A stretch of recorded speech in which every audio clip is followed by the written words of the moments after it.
Hello everyone. Our today's topic is the living organisms and their surroundings. So in this section of video we'll take the examples of different habitats and the organisms living in those habitats and what are the adaptive features what their body is having which help these organisms, or you can say animals. Basically I have taken the example of the animals to make themselves to adjust with the environment or the habitat in which they are living. So let's see the definition, which is very very important for you to understand what is adaptation and what does it actually mean. So adaptation is basically the evolutionary process. Evolution means it is being taken up by the organism from one generation to another generation. That is in progression from our ancestral characters which were present in the earlier times, and there has been some change with respect to the environmental conditions, and now it is being easily you can see those changes in the organisms very easily at present time. So the term adaptation is basically being used for those traits of the organisms. So the process where an organism it becomes better suited to its habit is basically the adaptation, and this process takes place over many generations. It is one of the basic phenomenon of the biology, and when people speak about adaptation they often mean a feature. As I have already told you, it's a trait which helps an animal or a plant to survive with respect to the environment in which it is living. Okay, so let's take the example. See, here I have taken the picture from your NCRT book where Buju and Paheli they are actually enjoying their study in the natural habitat, and they are sitting under a tree. You can easily observe the different animals which are also coordinating and showing the interrelationship with the other, you can say, plants and animals. So how beautifully the nature is interacting in terms of different animals and plants, and we also as a human beings we are daily interacting with these you can say biotic component. Let's see the examples.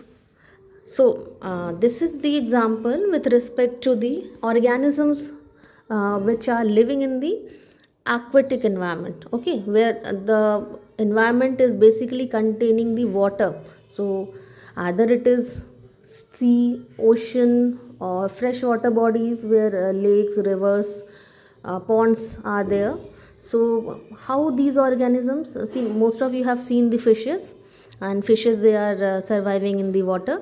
So I have taken the case of the fish. Other organisms are also living in aquatic system. So see, since fishes are very common and you people have noticed them, and most of you might be having aquarium at your home, so there also you can easily manifest and you can say correlate the information I am giving you, and the way the organism they are responding. So it's really a fun for you to observe those characters with respect to the animals. Okay, let's see.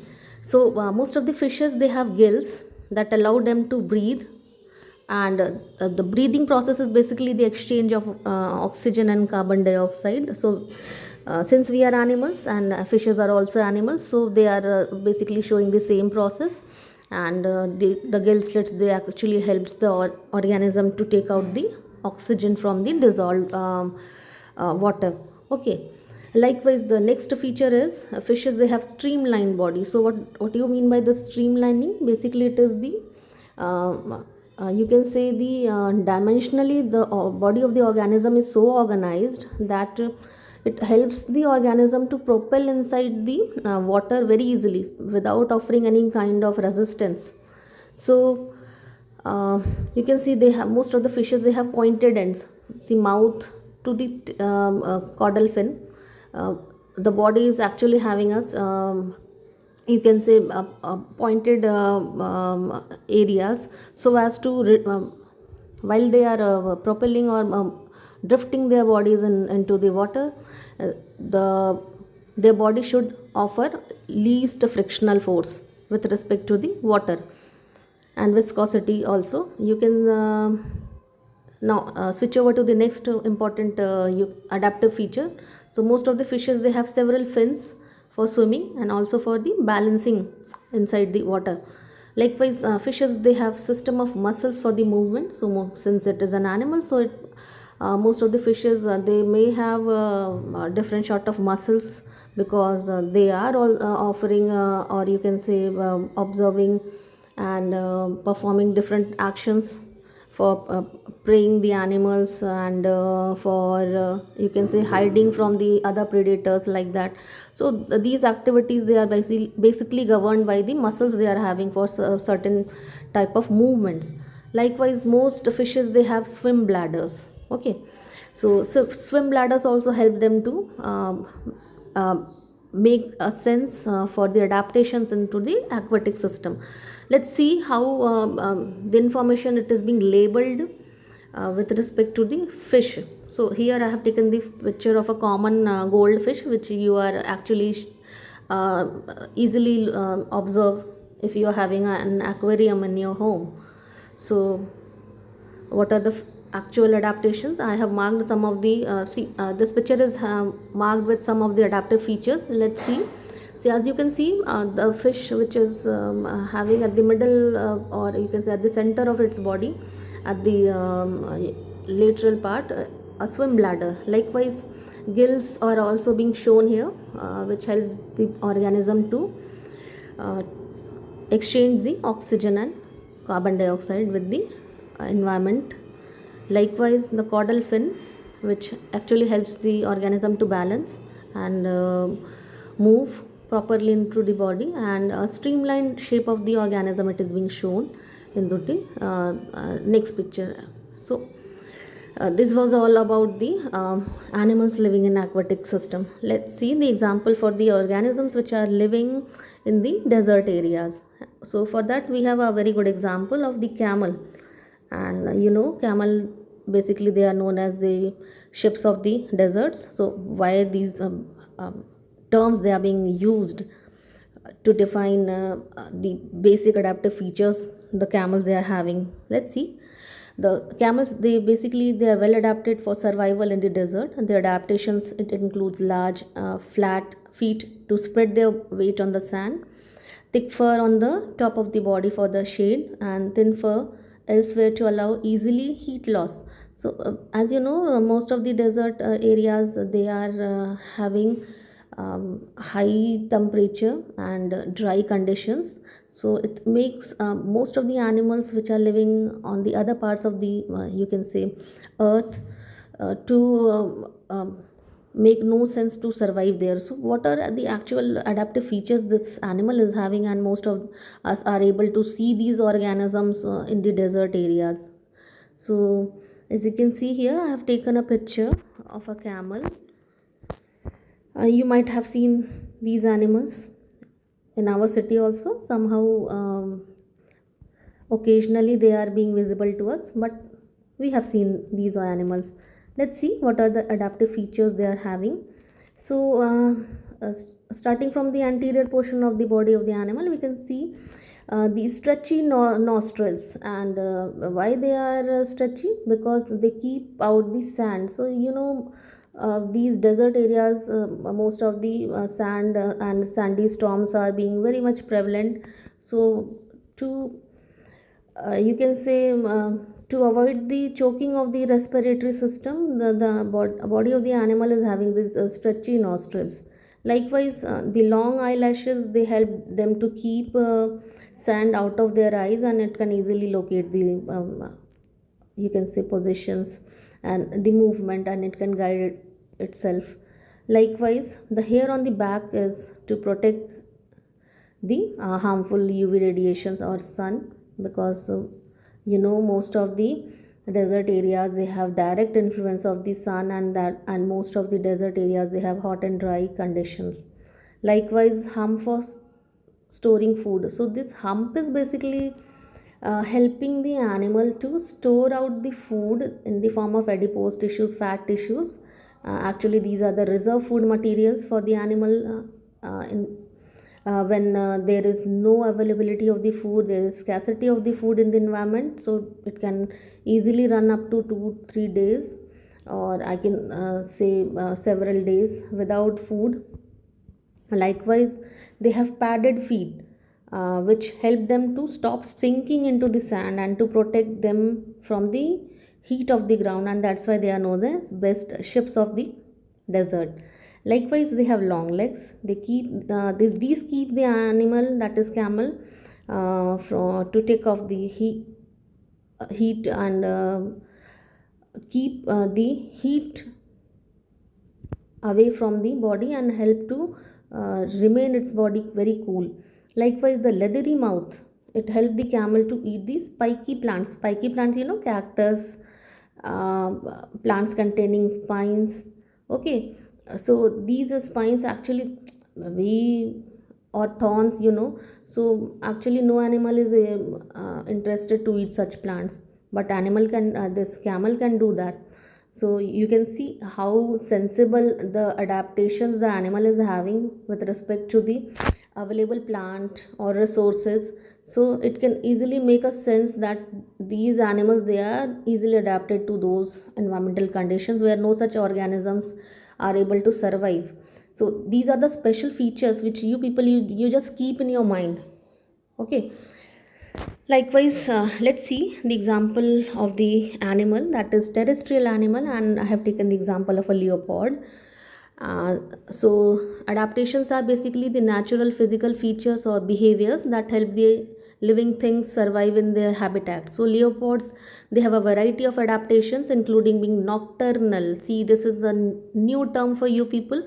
So nocturnal is basically a term which is being used for those type of animals which are active during the night periods. So during night periods, what they are doing, they can easily make out their prey. They can easily make they are involved in making the arrangement for the nutritional purpose, like for their food purpose. So they can you can't think that they are sleeping and they will wake up in the morning and take up their prey. It's not like that.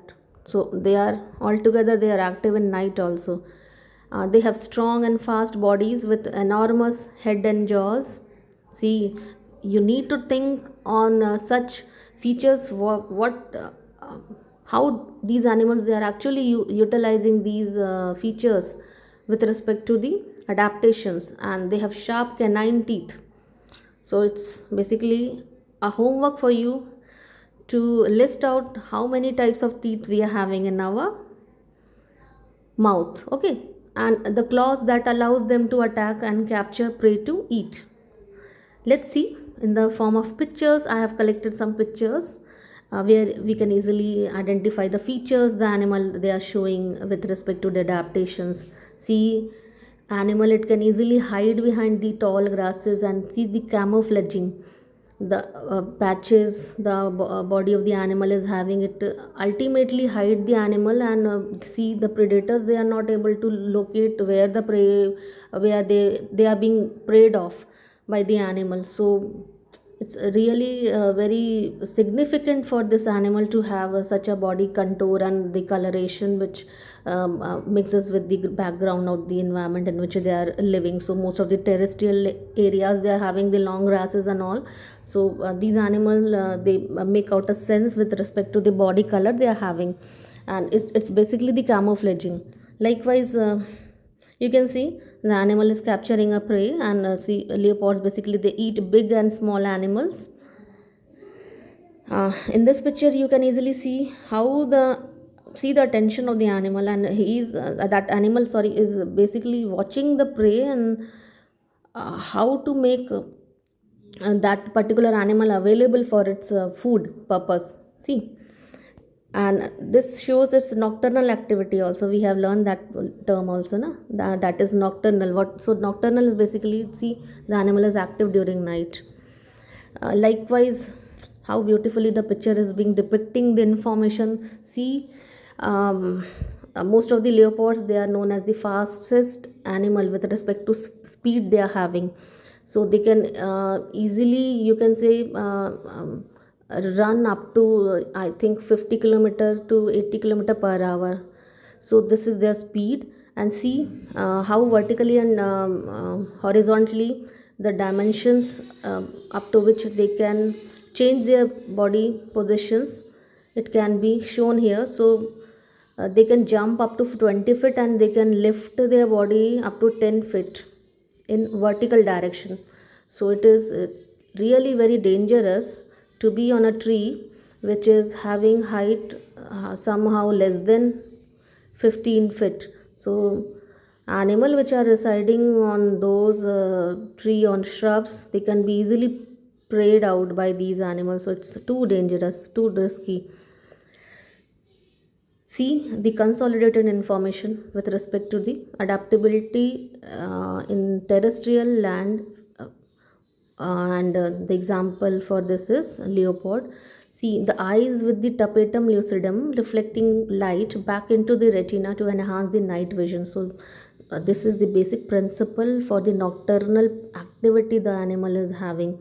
So this is special feature the body of the organism it is carrying, and it makes the organism very very active during the night period, that is they are nocturnal. Likewise, the spotted coat for the camouflaging. You have seen the picture where the animal was hiding himself, itself, sorry, there to take out its prey. Likewise, the tail is used to improve the balance, and the heavy muscled limbs. See, the posterior limb is being labeled here to help the leopard to pounce on the prey. Likewise, the expandable claws on each toe that help the leopard to hunt the animals and climb trees. So it's really very remarkable feature the animal is having, isn't it? And the powerful jaw muscles to help the devour flesh. What does it mean? Actually, these are carnivorous animals, so they need to have strong jaw muscles, jaw bones, and also special type of adaptability, that is with respect to the canine teeth. So in our body the canine is not so projected, but the animals which are basically carnivorous, their body is having canines which, in which the canine teeth is somehow longer with respect to the other you can say teeth. Let's observe the information which is being projected here into the questions which you need to write in your copies and assess your information which you have been received. So the first question is you need to define the term adaptation. Second one is you need to write down the adaptive features of the fishes which helps them to survive in water. You can also draw the picture of the fish and label it, and there only you can write down the adaptive features. Likewise, what is the importance of long legs? It's actually long leg. I have see n is missing in this, so it has to be read out as long legs in the camel's body for desert adaptation. Information is also there available in this slide. You just go back and see. The last question is write down the adaptive features of the animal living in the terrestrial habitats with respect to leopards. I hope you people you will understand and try to correlate the adaptation with respect to the environment in which the animal it is living. Thank you so much.